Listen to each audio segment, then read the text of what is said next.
How to appear offline on Roblox. Hi everyone, I'm here to assist you today. Without any delay, let's jump right in. First, open Roblox and log into your account. Then click on the gear icon at the top right corner of your screen in here. Then click on Settings.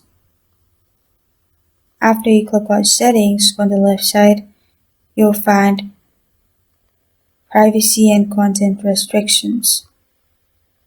Here, click on Visibility and Private Server. Then, click on Visibility, and you'll find Online Status in here. Click on No One, which is who can see your online status. After you do this, no one will be able to view your online status. Also, you'll show current experience. After you do this, you're good to go. This is how to appear offline on Roblox.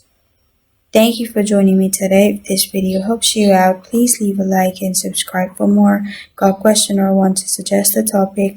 Comment below. Thank you for watching.